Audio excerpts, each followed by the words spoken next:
Hello students, BSc third year की आज की क्लास में आप सभी को मैं पढ़ाने जा रही हूँ जो हिल रिएक्शन है उसका रिमेनिंग पार्ट। हमने पहले पढ़ लिया था photolysis of water. Photolysis of water से मतलब प्रकाश की उपस्थिति में जल का अपघटन से, यहाँ पर देखिए मैंने उसको एरो करके लिखा है, इलेक्ट्रॉन्स निकलते हैं।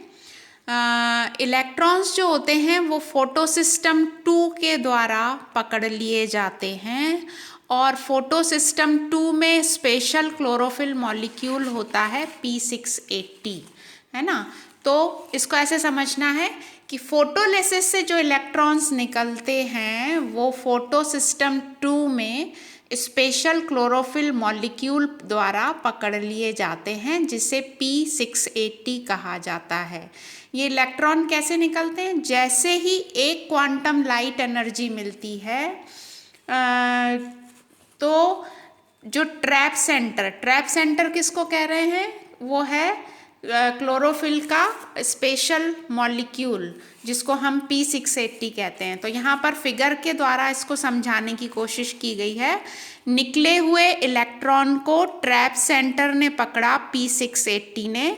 इलेक्ट्रॉन को देखिए उसमें अटैच किया हुआ दिखाया फर्स्ट डायग्राम में। अब जैसे ही एक quantum light energy trap centre को मिलती है, वो ग्राउंड स्टेट में है अभी, और वो ग्राउंड स्टेट से किस में आ जाएगा? एक्साइटेड स्टेट में आ जाएगा। तो एक क्वांटम लाइट की उपस्थिति ट्रैप सेंटर को ग्राउंड स्टेट से एक्साइटेड स्टेट में ले आती है और जो इलेक्ट्रॉन है वो ऑर्बिट चेंज करके उसमें एक ऑर्बिट और बन जाता है, बाहर की तरफ आ जाएगा, है ना। तो ट्रैप सेंटर एक्साइटेड स्टेट में आएगा, इलेक्ट्रॉन निकलेगा, इलेक्ट्रॉन बाहर की तरफ चला गया और जो एनर्जी गेन होती है वो होती है 23 किलो कैलोरी। तो इसको बोलते हैं, ये जो डायग्राम्स हैं ये क्या शो कर रहे हैं? इलेक्ट्रॉन्स निकल गया और ट्रैप सेंटर जो है वो फिर से तैयार हो जाएगा दूसरे इलेक्ट्रॉन को पकड़ने के लिए। तो फिर से मैं एक बार डायग्राम को एक्सप्लेन कर दूं। जो ट्रैप सेंटर है वो है P680, मतलब क्लोरोफिल का वो स्पेशल क्लोरोफिल मॉलिक्यूल जो 680 nm की वेवलेंथ तक की लाइट को पकड़ सकता है और ग्राउंड स्टेट से एक्साइटेड स्टेट में आता है। मतलब इलेक्ट्रॉन जंप करके बाहर के ऑर्बिट में चला जाएगा और फिर फाइनली इलेक्ट्रॉन अगले इलेक्ट्रॉन एक्सेप्टर की तरफ चला जाता है। जैसे ही इलेक्ट्रॉन चला जाता है, जो बाहर का ऑर्बिट है उसको डॉट डॉट बना दिया, मतलब वो ट्रैप सेंटर अपनी ओरिजिनल स्टेट में आ गया और वो दूसरे इलेक्ट्रॉन को पकड़ने के लिए रेडी है। तो ऐसे करके ट्रैप सेंटर इलेक्ट्रॉन्स को पकड़ता जाता है और वो एक्साइटेड स्टेट में आकर इलेक्ट्रॉन्स को फ्री करता जाता है। इसे कहते हैं क्वांटम कन्वर्शन। इसे क्या कहते हैं? Conversion of light energy into chemical energy. क्योंकि लाइट की प्रेजेंस में हो रहा है तो लाइट मिलने पर हो रहा है, तो इसको लाइट एनर्जी यहाँ पर किस में बदल रही है? केमिकल एनर्जी में बदल रही है। केमिकल एनर्जी में कैसे बदल रही है? क्योंकि जो ये एनर्जी निकली 23 किलो कैलोरी पर मॉलिक्यूल, ये जो एनर्जी है ये एडीपी को एटीपी में बदलने के लिए पर्याप्त होती है। तो एटीपी बन जाता है energy rich molecule, energy currency cell की, और एडिनोसिन ट्राइफॉस्फेट इसका फुल फॉर्म है। तो उसको यूज़ करके ही कोशिका की मेटाबॉलिक एक्टिविटीज़ चलती हैं। तो इसलिए इसको केमिकल एनर्जी में लाइट एनर्जी का बदलना कहते हैं। तो क्वेश्चन क्या आ जाता है? क्वेश्चन आ जाता है क्वांटम कन्वर्जन क्या है, तो ये आपको एक्सप्लेन करना है। तो अब ये इलेक्ट्रॉन जो निकले थे उनका क्या हुआ, इसको मैंने एक्सप्लेन किया है। अब ये जो इलेक्ट्रॉन है वो ट्रैप सेंटर से निकलकर फिर आगे और इलेक्ट्रॉन एक्सेप्टर के द्वारा पकड़ लिया जाता है। तो बार बार इलेक्ट्रॉन एक्सेप्टर इसको पकड़ेंगे और छोड़ेंगे, तो क्या होता है, इलेक्ट्रॉन का ये जो ट्रांसफ़र होता है ये 3 प्रकार से होता है। इसमें हिल रिएक्शन में इलेक्ट्रॉन का ट्रांसफ़र कितने प्रकार से हो रहा है, 3 प्रकार से। और जब जब इलेक्ट्रॉन ट्रांसफ़र होता है एक एक्सेप्टर से दूसरे एक्सेप्टर में जाता है, तब तब क्या होता है, एनर्जी निकलती है हर स्टेप पर। और एनर्जी निकलने से जब वो इतनी हो जाती है कि एडीपी एटीपी में बदल जाए, तो उस प्रक्रिया को फॉस्फोराइलेशन कहते हैं, फास्फोरीकरण कहते हैं। तो फॉस्फोराइलेशन क्या है, ये भी एक क्वेश्चन बनता है 1 नंबर का। What is phosphorylation? तो आपको बताना है conversion of ADP into ATP is called phosphorylation. ADP जब एटीपी में बदलता है तो उसको इनऑर्गेनिक फॉस्फेट और एनर्जी की आवश्यकता पड़ती है। अब ये जो इलेक्ट्रॉन का ट्रांसफ़र हो रहा है और जो फॉस्फोराइलेशन हो रहा है वो 3 प्रकार से होता है। यहाँ पर डायग्राम के थ्रू मैंने समझाने की कोशिश की है। पहला है साइक्लिक इलेक्ट्रॉन ट्रांसफ़र, दूसरा है नॉन साइक्लिक इलेक्ट्रॉन ट्रांसफ़र, और तीसरा होता है स्यूडो साइक्लिक इलेक्ट्रॉन ट्रांसफ़र। तो अभी हम दोनों प्रकार से ऊपर जो साइक्लिक और नॉन साइक्लिक को देख लेते हैं। दोनों प्रकार से जब जब इलेक्ट्रॉन ट्रांसफ़र होता है तो एनर्जी निकलकर फॉस्फोराइलेशन के लिए एटीपी बना देती है। अब जो ये डायग्राम के थ्रू आप देखिए, अब दोनों में साइक्लिक में और नॉन साइक्लिक में क्या अंतर है ये समझते हैं हम। तो साइक्लिक में क्या होता है, फ्लो इलेक्ट्रॉन्स का कंटिन्यूअस होता है, मतलब वो चक्र जो है वो चलता रहता है, इसलिए इसको बोलते हैं साइक्लिक। तो फ्लो ऑफ इलेक्ट्रॉन क्या है, कंटिन्यूअस, लगातार। जबकि नॉन साइक्लिक में क्या होता है, इलेक्ट्रॉन्स का फ्लो यूनी डायरेक्शनल होता है, एक दिशा में ही होता है और आगे जाकर वो इलेक्ट्रॉन लौटता नहीं है, बल्कि उससे क्या बन जाता है, NADP कन्वर्ट होकर NADPH2 बना देता है, तो एसिमिलेटरी पावर बन जाता है। दूसरा जो डिफरेंस है दोनों में, उसमें ये है कि साइक्लिक में केवल फोटो सिस्टम 1 ही फंक्शनल होता है, जो कि है P700, इसका स्पेशल क्लोरोफिल मॉलिक्यूल। तो लाइट पड़ती है और P700 एक्टिव होता है। तो यहाँ पर फोटो सिस्टम 1 और 2 में दोनों के बारे में मैं बता चुकी हूँ पिछले उसमें क्लास में। तो फोटो सिस्टम 1 फंक्शनल है केवल साइक्लिक में, जबकि आप नॉन साइक्लिक में देखिए फोटो सिस्टम 1 और फोटो सिस्टम 2 दोनों की ज़रूरत और दोनों फंक्शनल होते हैं। साइक्लिक में तीसरा डिफरेंस अगर हम ध्यान दें तो इसमें NADPH2 का निर्माण नहीं होता, तो NADPH2 नॉट फॉर्म्ड। जबकि नॉन साइक्लिक में क्या होता है, लास्ट में NADPH2 का निर्माण होता है। उसी तरह से और अगर अपन डिफरेंस देखें तो साइक्लिक में ऑक्सीजन नहीं निकलती, साइक्लिक फॉस्फोराइलेशन जब होगा तो ऑक्सीजन नहीं निकलेगी, है ना, फोटोलिसिस ऑफ वाटर नहीं होता। जबकि नॉन साइक्लिक में क्या होता है, ऑक्सीजन बाई प्रोडक्ट है। ऑक्सीजन कैसा है, प्रकाश के अपघटन से पानी टूटता है और ऑक्सीजन बाई प्रोडक्ट के रूप में निकलती है। अब साइक्लिक कहाँ होता है, नॉन साइक्लिक कहाँ होता है, तो अपन प्लांट्स के पॉइंट ऑफ व्यू से डिफरेंस देखें तो साइक्लिक फॉस्फोराइलेशन फोटोसिंथेटिक बैक्टीरिया में डोमिनेंटली पाया जाता है, मुख्य रूप से फोटोसिंथेटिक बैक्टीरिया में होता है। जबकि जो नॉन साइक्लिक है वो सभी ग्रीन हायर प्लांट्स में या लोअर भी हो सकते हैं, ग्रीन प्लांट्स सभी, इन ऑल ग्रीन प्लांट्स में ये पाया जाता है बैक्टीरिया को छोड़कर।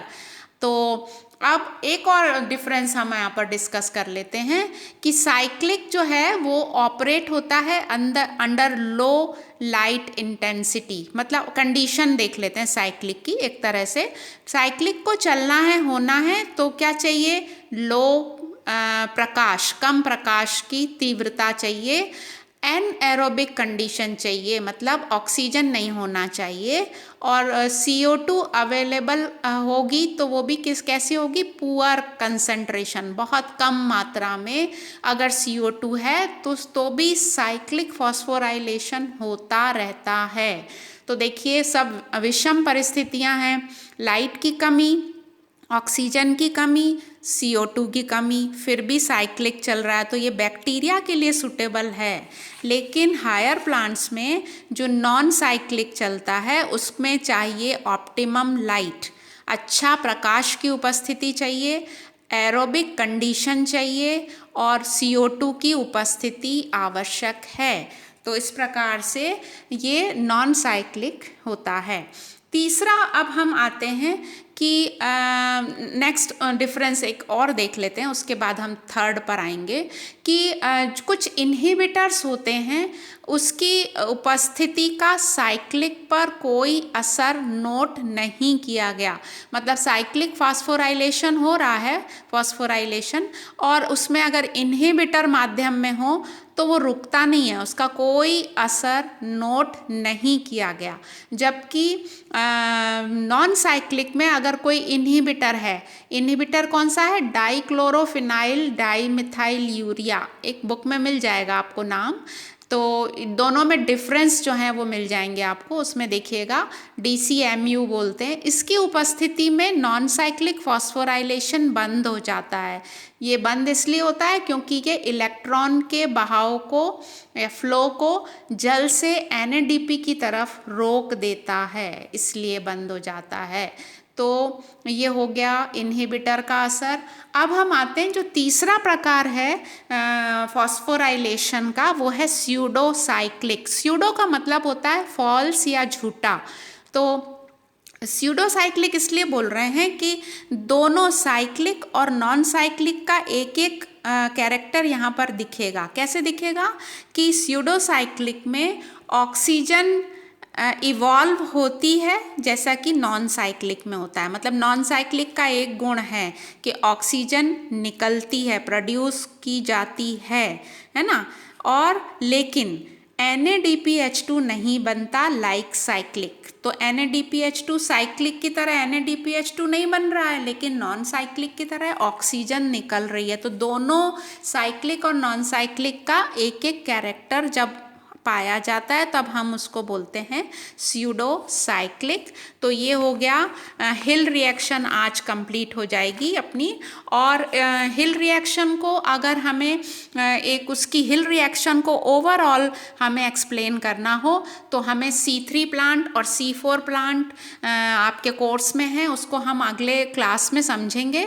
हम लाइट रिएक्शन को यहाँ पर इस तरह से शो कर सकते हैं कि 12 पानी के मॉलिक्यूल +12 NADP, 18 ADP और 18 इनऑर्गेनिक फॉस्फेट, इनसे लाइट रिएक्शन होती है इनके द्वारा in the presence of light and chlorophyll. देखिए light reaction light dependent process है, तो आपको ओवरऑल रिएक्शन दिखाते समय लाइट को लिखना नहीं भूलना है। और क्या प्रोडक्ट मिलते हैं हमको मिलते हैं 12 तो NADPH2 मिल जाते हैं और 18 ATP मिल जाते हैं और 6 ऑक्सीजन के मॉलिक्यूल निकलते हैं।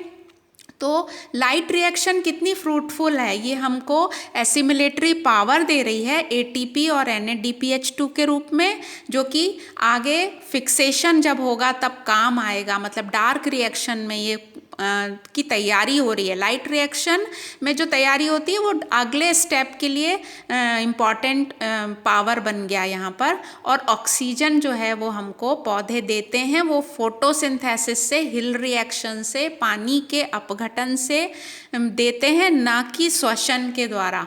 तो श्वसन में आपको हमेशा ध्यान रखना है कि पौधे भी CO2 छोड़ते हैं, ऑक्सीजन लेते हैं, जैसा हम करते हैं।